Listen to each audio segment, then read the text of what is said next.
Espírito Santo, vai quebrando de nós todo preconceito. Vai jogando por terra todo espírito de frieza nas nossas vidas. Vai tirando de nós toda a incredulidade, Espírito Santo, nessa hora. Vai tirando tudo, Senhor, que nos afasta e nos impede de se conectar contigo nessa madrugada. Nós estamos aqui nessa madrugada. Quando eu cheguei aqui, o ministério já estava orando à meia-noite, clamando a ti de joelho. E mais uma vez nós queremos orar, ó Deus. Nós queremos orar e clamar a um Deus Todo-Poderoso que manifesta, a um Deus que revela. Espírito Santo, traz nessa noite revelação vinda do alto, revelação vinda do céu. Traz nessa noite, em nome do Senhor Jesus, revelação vinda do seu trono. Espírito Santo, para edificar as nossas vidas. Espírito Santo, traz o rolo do céu sobre as nossas vidas nessa hora. Que a tua graça e a tua unção comece a invadir cada crente aqui nesse lugar. Que a tua unção comece a pegar cada crente aqui nesse lugar. Que o seu fogo e o seu poder comece a acender a vida de cada crente. Acende essa lâmpada que já está se apagando. Acende essa fé que está se esgotando. Essa mulher que não aguenta mais o marido dentro de casa maltratando, desprezando, tratando ela como uma inútil, coisa que a tua filha não é. Então, em nome de Jesus, nessa noite, começa a tratar e trazer bálsamo no coração dessa minha irmã que sofre tanto, que chora tanto, que não vê a hora de chegar à sua vitória. Nessa noite, em nome de Jesus, nós te clamamos. Espírito Santo de Deus, vai na casa dela agora, em nome de Jesus, e entra com salvação na vida deste homem, na vida deste homem que está perdido.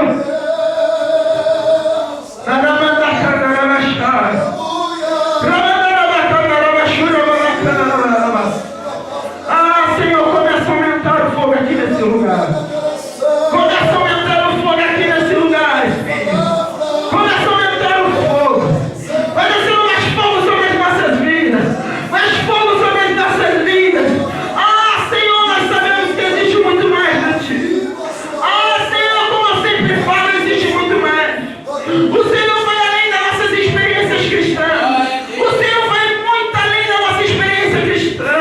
A tua ciência é tão maravilhosa que o nosso entendimento é incapaz de compreendê-la. Em nome de Jesus, nessa noite, eu não sei como o Senhor vai fazer. Eu não sei da maneira que o Senhor vai agir. Eu não preciso saber, só me basta crer. Só me basta chegar aqui e ter a certeza que a manifestação da sua glória, a manifestação da sua graça vai acontecer. É por isso que eu oro. É por isso que eu clamo. Para que o teu poder comece a se manifestar. Começa a pegar esse crente nessa hora. Começa a pegar esse crente nessa hora. E começa a ungir ele. Começa a usar ele. Começa a derramar unção sobre a cabeça dele. Começa a batizar ele com o teu Espírito Santo.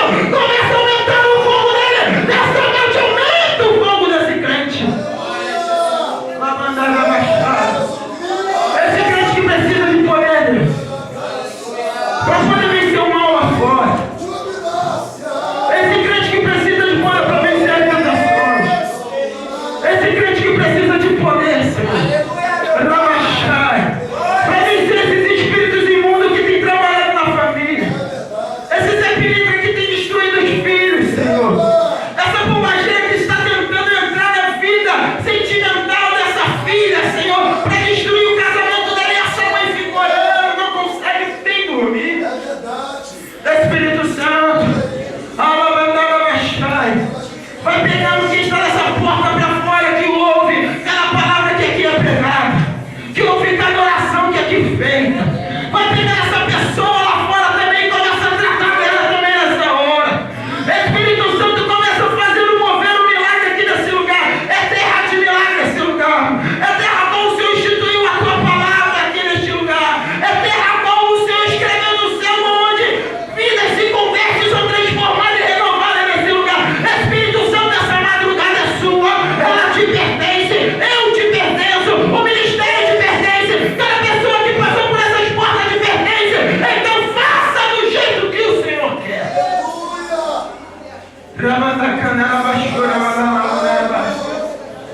Deus, faça que essa noite seja ímpar na vida de cada pessoa que está aqui. Que essa noite seja ímpar. Faça com que essa madrugada seja um divisor de água na vida dos que chegaram até aqui. Espírito Santo, nós precisamos entender o que o Senhor quer para as nossas vidas.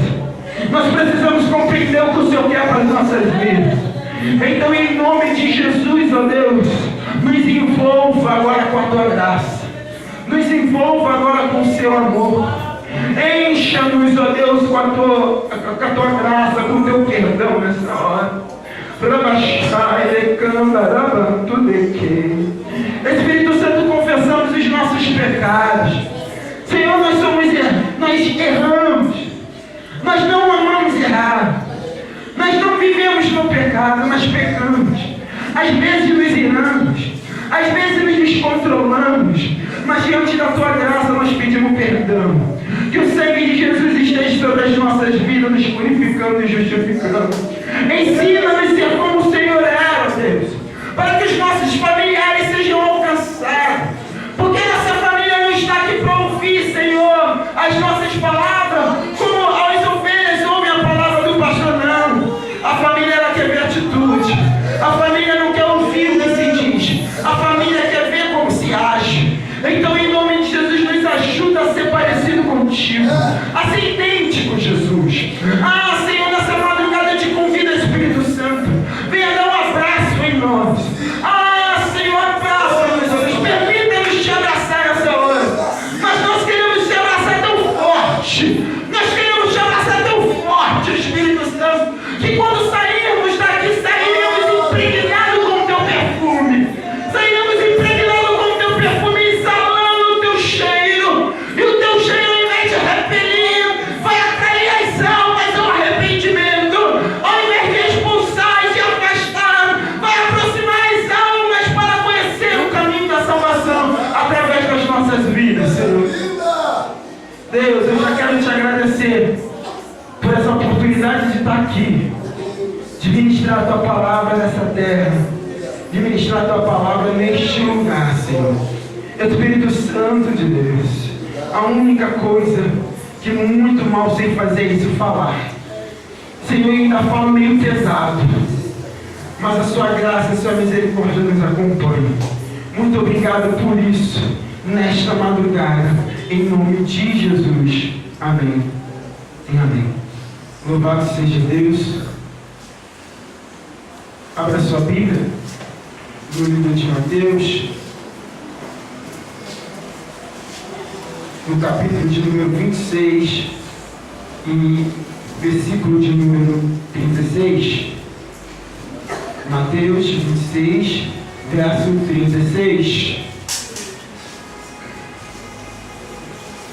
Louvado seja Deus. Já agradeço ao pastor Cristiano por esse convite, por aquele momento de ontem. Eu estava aqui passando, procurando a igreja do Senhor, para vigia lá, onde nos encontramos, e o pastor Cristiano nos fez o convite. Trago um abraço para o meu pastor Sérgio Roberto, que me abençoou para mim, a pastora Mariângela. Para quem não me conhece, meu nome é Carlos Eduardo, sou evangelista. Obrigado, meu querido. Lá da Igreja Evangélica Videira, lá em Bangu. O pastor Cristiano, com toda essa bênção dele, nos deu o prazer de, na vigília, estar trazendo uma palavra transformadora para a nossa vida. E hoje nós estamos aqui, eu estou aqui conhecendo mais um povo lindo que vai morar no céu. Quem vai morar no céu comigo? Diga amém. Eu quero! Só o Senhor, pastor Cristiano, vai morar comigo? Quem vai morar no céu comigo? Diga amém. Amém. Amém? Louvado seja Deus. E diz assim, Mateus 26, versículo 36. Então Jesus foi com os discípulos para um lugar chamado, você pode dizer o nome? Um lugar chamado? Ele disse, sente-se aqui enquanto vou ali orar. Amém? Podem se sentar em nome de Jesus. Eu já aprendi uma coisa. Quando cheguei aqui, eu vou parar com esse negócio então. Porque quando Deus está falando, eu falo, é por aí, Jesus, eu tenho essa mania. Não que eu queria guiar Jesus, não, mas eu falei, Jesus, esse negócio está estreito, não vou parar de falar esse negócio. É um costume meu. Mas Deus está falando aqui poderosamente desde o início. E é de verdade, eu estava falando para Deus, o que eu vou falar agora? Mas eu sei que Deus não é um Deus de confusão, pelo contrário, é um Deus que edifica. E eu aprendi muito aqui, agora com esta palavra. Eu vou passar um pouco do que Deus colocou no meu coração. Eu quero ouvir, Zé, quero ser bem sucedido. A palavra de Deus, o tema dessa palavra, nessa noite, eu estava conversando com a minha esposa, e antes de vir para cá, eu estava aí na Asas de Águia, sendo ministrado pela Sara Chico, e eu falei, eu contei, repetindo no estalo, eu falei assim, vou te dar o tema da mensagem, e às vezes não o tema, o preado foi embora. E o tema dessa mensagem é um chamado gerado na dor. Quando eu falei para minha esposa falou isso, eu falei, Jesus falou que é um chamado gerado na dor. Quando eu leio os evangelhos, e eu me paro aqui no livro de Mateus, no capítulo 26, verso 36, no livro de João, verso 14, 15, 16, 17, 18, me deixa bem entender toda a situação e toda a história aqui. Jesus ele estava com os discípulos conversando no momento da ceia. Ele despede Judas, o traidor, para fazer o que tinha que fazer. Ele ora com os discípulos e instrui aos discípulos algumas coisas que Judas perdeu, porque não estava mais ali. E naquele momento, Jesus se levanta com eles e vai para um lugar chamado Getsemane. Era um jardim que se situava no Monte das Oliveiras. Jesus vai para o monte, no Monte das Oliveiras, e ficava nesse jardim. E o interessante é que Jesus ele tinha um costume tão grande de estar nesse lugar, que se você ler o Evangelho de João, no capítulo 18, você vai perceber que João discrimina muito bem e diz que quando Judas pegou o povo, levou direto para o jardim, porque ele sabia que Jesus, toda vez que estava em Jerusalém, Jesus ia para o jardim do Getsemane. Então, Judas sabia muito bem encontrar, e sabia tão o lugar exato, porque, meu querido, ele estava num jardim fechado, e estava à noite, não tinha luz naquele local. Não tinha vela naquele lugar. Era um lugar muito escuro. Então o caminho era tão bem conhecido, porque Jesus estava tão bem naquele caminho, que Judas vai certeiro para poder pegar Jesus ali. Porque ele sabia que Jesus estaria ali orando, como nós lemos o texto. Ele chega ao Getsemane, deixa os discípulos e fala, eu vou ali orar. Só que antes de chegar no Getsemane, Jesus estava em Jerusalém, como eu disse. E para chegar aqui nesse lugar que se chama lugar de prensa, eu vou te explicar porque Getsemane, para você entender melhor a mensagem. É que Getsemane, o lugar de prensa, aonde tinha as oliveiras, aonde tinha as olivas, aonde se tirava a azeitona para se fazer o azeite, a esse local se tinha lugares específicos para se fazer o azeite. E o lugar de prensa era onde se fazia o azeite. E esse azeite, ele era feito como? Era um local que naturalmente, ou era uma vala corrida, ou ela era redonda, com um eixo no meio, e uma pedra muito pesada, lapidada de uma forma redonda, assim como uma roda. E essas azeitonas eram espalhadas sobre essa vala, seja ela redonda ou seja ela de uma maneira horizontal, e elas tinham nas suas beiradas umas cananetas para que saísse o azeite, escorresse e enchesse os vasos. E ali, onde se colocava o azeite, onde se colocava, a azeitona, essa pedra muito pesada, ela rolava por cima das azeitonas, esmagando todas as azeitonas, para que assim saísse o azeite. Esse processo se passava por 3 ou 4 vezes. O primeiro processo, toda vez quando se tirava, os judeus extraíam o azeite. O primeiro azeite era o azeite da unção, era o azeite que consagrava os utensílios da casa do Senhor, era o azeite que usavam para consagrar os sacerdotes, consagrar os levitas, aqueles que estavam a serviço do Senhor. O azeite que foi derramado na cabeça de Davi, quando Deus fala para Samuel e fala,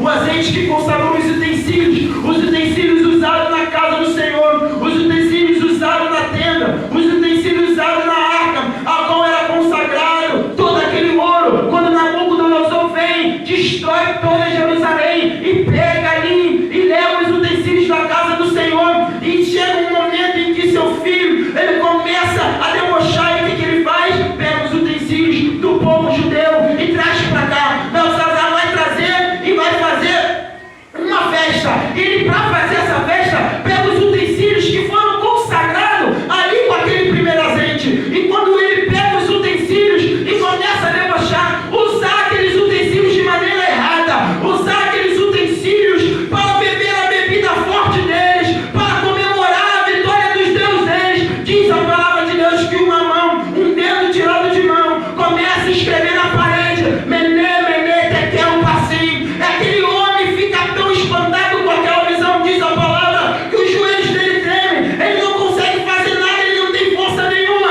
A única coisa que ele consegue fazer é começar a gritar e mandar que chamassem todos os feiticeiros do lugar, os macumbeiros da época, para poder decifrar o que estava escrito. Mas diz a palavra que ninguém pode decifrar, ninguém conseguiu entender, mas um poderia, foi Daniel, que chega diante daquele lugar e entende. Olha, a palavra de Deus está aqui, essa mão escreveu algo para você e disse que você foi mentido, que você foi encontrado em falta, você estava pesado e vai ser tirado de você todo o seu reino. Sabe por quê? E aqui eu começo uma revelação para você. Quem recebe o óleo do primeiro azeite, que é tirado da azeitona, é escolhido de Deus e separado por Deus. O diabo, se quiser tentar tocar, não vai conseguir. E o homem que começa a perseguir vai ter que comer na palma na mão do Deus vivo, porque Deus vai quebrar tudo para poder comprar essa briga. Essa briga com o homem está te perseguindo. Este homem que está falando mal de você, a sua vida é consagrada e tem um azeite da primeira unção, da primeira tirada da azeitona. Não tem ninguém para te parar, não tem ninguém para te impedir. Basta você acreditar e continuar prosseguindo. Poderoso. Palavra de Deus. Vou pegar e vou brincar com os utensílios.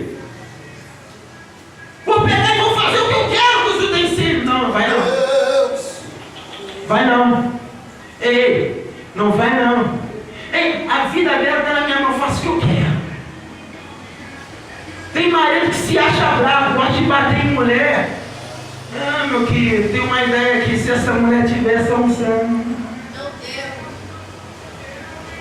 Tem mulher brava lá fora que pode tirar onda com o marido, porque o marido é crente. Se esse marido tivesse a unção. Filho que quer bater em pai porque pai é manso, achando que pai é bom. Pai não é bobo não, ele tem essa unção. Quando vem a mão escrever na parede, é tarde. Quando vem a mão escrever na parede, é tarde. Ei, se você não entende como Deus usa o teu irmão do teu lado, não critica ele não, porque é Deus usando. Nos achamos tão especialistas no mover pentecostal que julgamos ser de Deus ou não.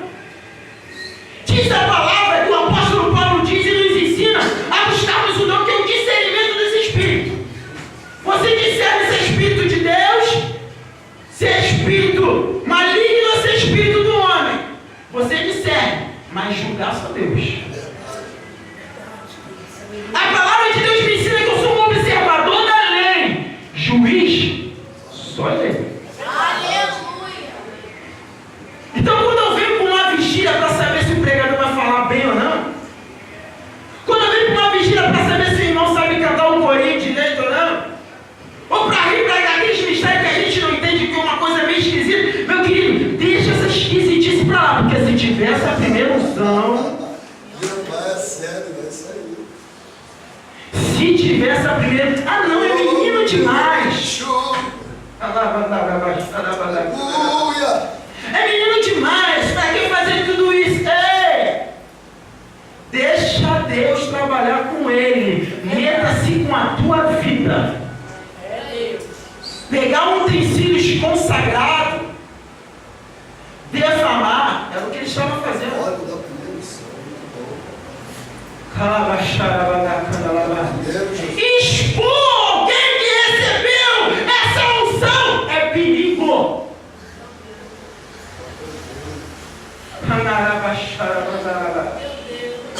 Não usa a sua língua para expor aquele que desceu uma unção. E Deus vai falar aqui, mesmo se ele se desviou, não expõe ele.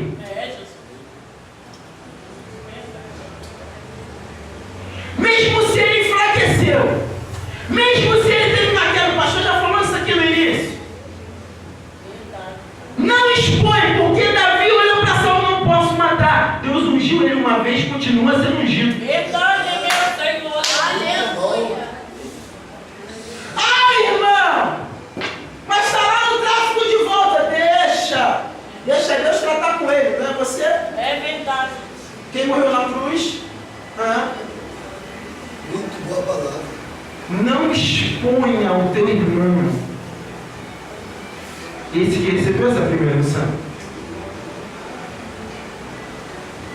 Depois tinha a segunda unção. Passava novamente a pedra e apertava mais as azeitonas.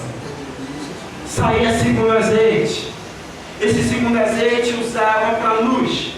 Era o azeite que colocava lá na luz, no castiçal.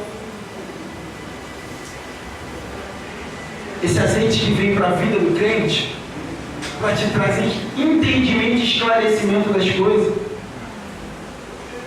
Tinha-se o terceiro azeite. E esse terceiro azeite, para sair, passava-se mais uma vez a pedra, esmagava. E esse azeite ele era usado para passar em feridas, ou tomar como remédio. E algumas das vezes, quando não sobrava quase nada da azeitona, passava-se a quarta vez a pedra. E tirava um azeite, já ao final, que era bem pastoso, e fazia-se sabão para o sacerdote tomar banho. Era o sabão do sacerdote. Era o costume dos judeus. Esses 4 processos sobre a azeitona. E essa unção, para ser liberada, precisava captar, colocar e a pedra esmagar. Existia uma promessa em que essa unção seria liberada. Mas para essa unção ser liberada na minha e na tua vida, tinha que vir primeiro pelaquele que seria a chave da porta da graça. Maravilha! Eu estava falando mais uma vez com a minha esposa hoje, de repente Jesus falou isso para mim. A porta da graça se abriu, mas tinha que ter uma chave. Toda porta tem uma chave. A porta da graça, sabe qual era? A porta da graça era a cruz. E a chave, Jesus. Todo mundo pensa, todo mundo diz, segundo os historiadores, a cruz, ela não foi feita para Jesus, foi feita para Barrabás. E a cruz era feita mais ou menos 5 dias antes da condenação do preso. E quem seria condenado ali seria Barrabás. Mas quando estavam montando aquele molde, aquela porta, estavam pensando em Barrabás, mas Barrabás não era a chave daquela porta. Porque toda porta tem uma chave. A chave do seu carro não abre a porta do meu carro. A chave do meu não vai abrir a porta do seu. No máximo uma cópia. Mas tem que ser uma cópia daquela. Mas essa chave não tem cópia. É única. E quando fizeram, estava todo mundo achando que era para Barrabás, mas não era não, gente, era plano de Deus.